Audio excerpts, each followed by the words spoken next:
There's something that no one wants to admit, but that we all know deep down. Most people fail not because they lack talent, or because the world is unfair, or because circumstances conspire against them. They fail because at the most important moment, when everything is at stake, they lose their cool. And when you lose your cool, you lose everything else. You lose your vision, you lose your judgment, you lose the ability to clearly see the path that lies before you, and what's worse, you lose the battle before it even begins.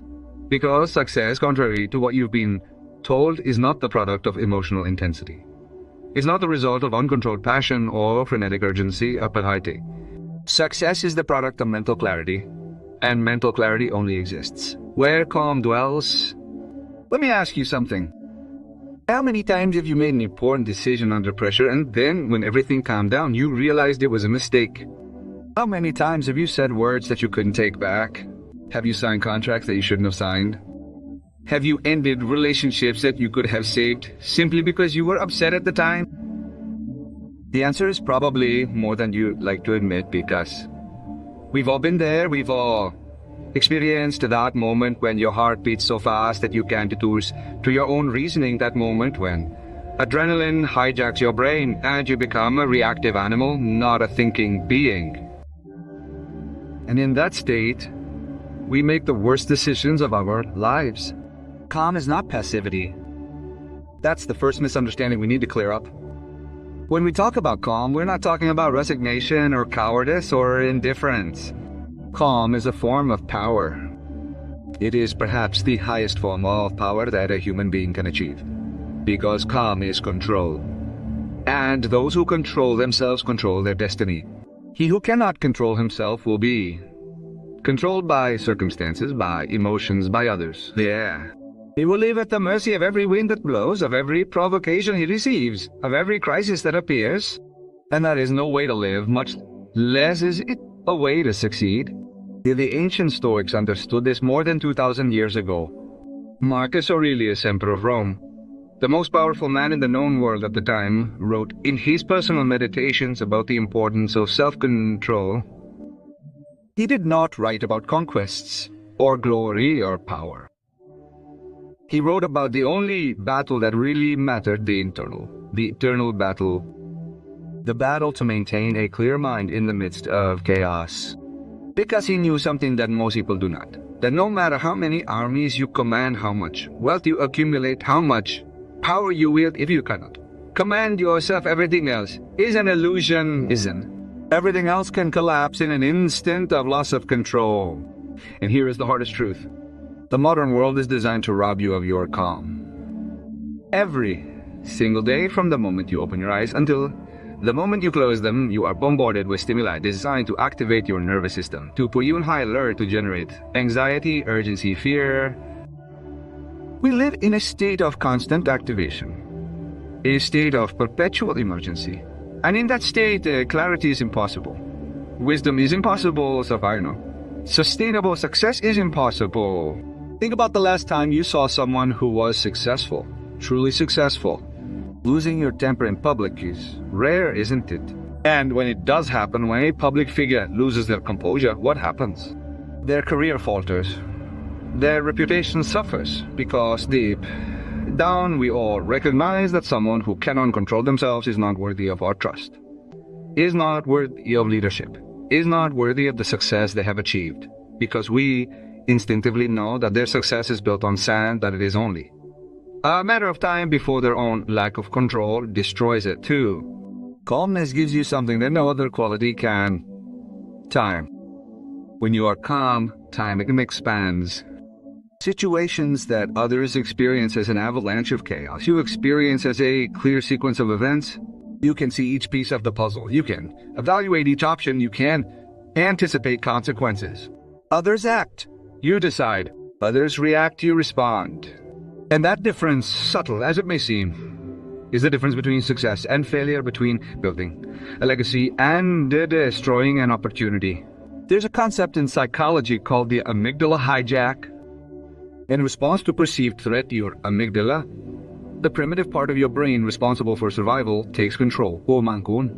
The prefrontal cortex, the rational part, the part that makes you human, is temporarily shut down. In that state, you're incapable of complex reasoning, you're incapable of creativity, you're incapable of seeing the big picture. You can only do three things: fight, flight, or freeze. And none of those three responses are adequate for most of the challenges we face in modern life. You don't need to fight your business partner.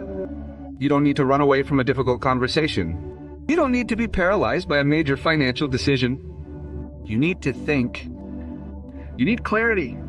You need calm. The great leaders of history, the great strategists, the great visionaries all shared this quality. They weren't necessarily smarter than anyone else. They didn't necessarily have more resources. But they had something more valuable: the ability to remain calm under extreme pressure.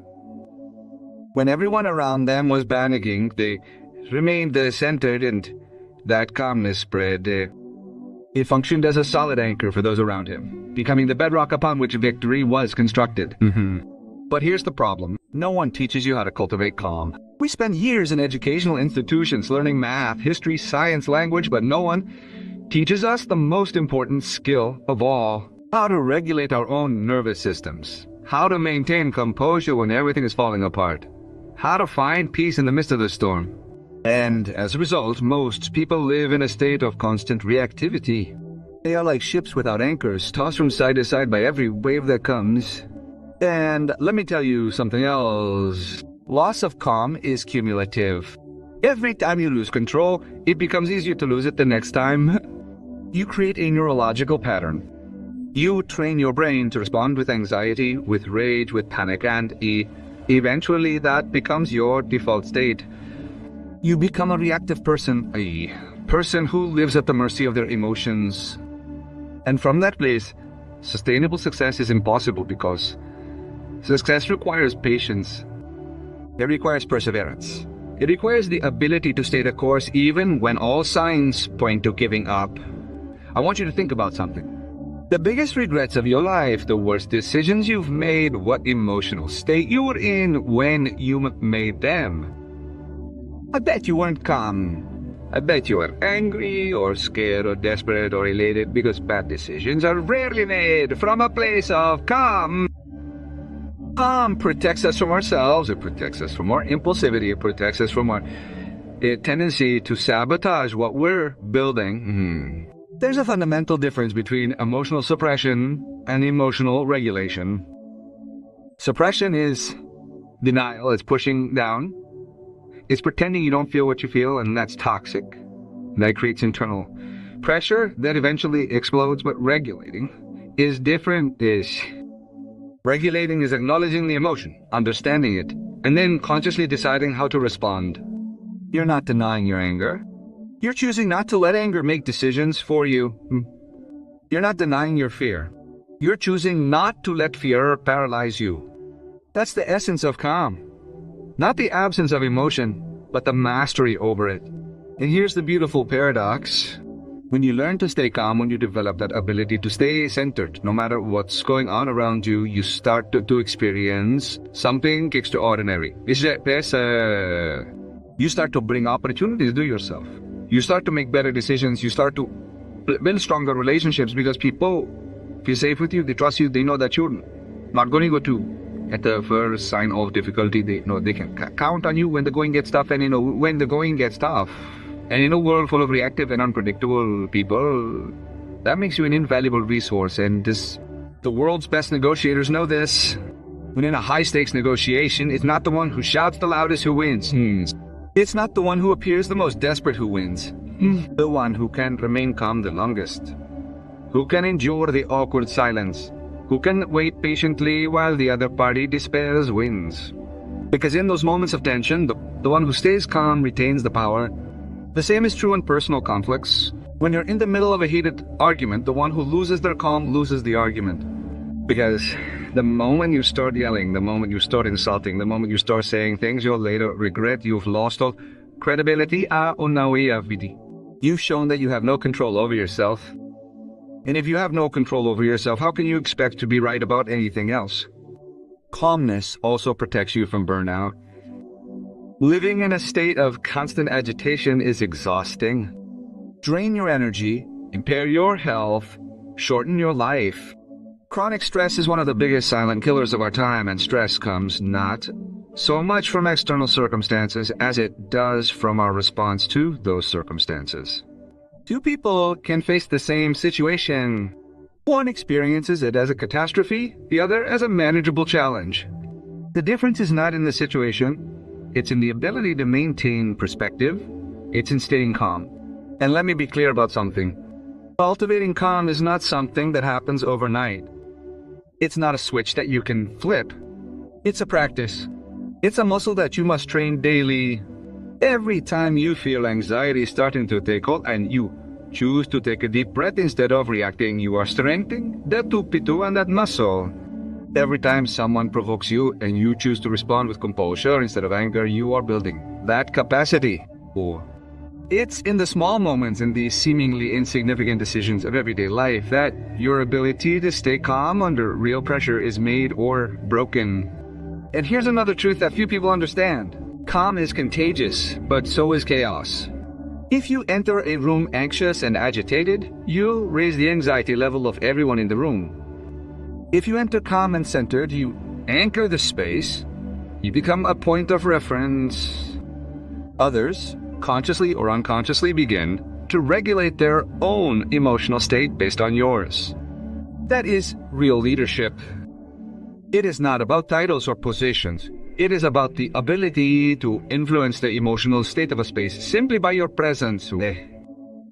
But we live in a culture that glorifies urgency, that celebrates being busy, being stressed, being constantly on the go, as if agitation were a badge of honor, as if not being constantly anxious means you don't care enough. And that is a dangerous lie, because the truth is exactly the opposite. The one who cares the most is the one who finds the calm to get things done right. The one who truly wants results is the one who takes the time to think clearly before acting. Urgency is the enemy of excellence. When everything is urgent, nothing is important. When you're constantly living in crisis mode, you lose the ability to discern what truly deserves your attention and what's just noise. Calm gives you that discernment. It allows you to see which battles are worth fighting and which ones you should let slide. It allows you to invest your energy where it really matters instead of wasting it on 1,000 simultaneous fronts. And here's perhaps the most important lesson. Losing your cool has a cost that goes far beyond the immediate moment. When you lose control, when you say those hurtful words, when you make that impulsive decision, when you destroy that relationship in a moment of rage, the consequences haunt you. You can apologize later. You can try to repair the damage, but something has been broken. Trust has been eroded. And getting it back, if you can ever get it back, takes years. Years of conscious effort, years of demonstrating that you've changed. All that for a few seconds of lost control. Okay? Never is it worth it. There's no momentary satisfaction, no temporary victory, no emotional release that can justify the price you pay for losing your cool butter. And yet we've all done it. We've all sacrificed our future on the altar of an emotional moment. The question isn't whether you've done it. The question is, are you going to keep doing it? Because here's the ultimate truth. The truth that changes everything when you truly understand it. You are not your emotions. You are not your anxiety. You are not your anger. You are not your fear. Those are experiences that you pass through, like clouds moving across the sky. But you are the sky. You are the space in which those emotions appear and disappear. And when you understand that, when you truly understand it deep within yourself, calmness ceases to be something you have to seek outside. It becomes your natural state.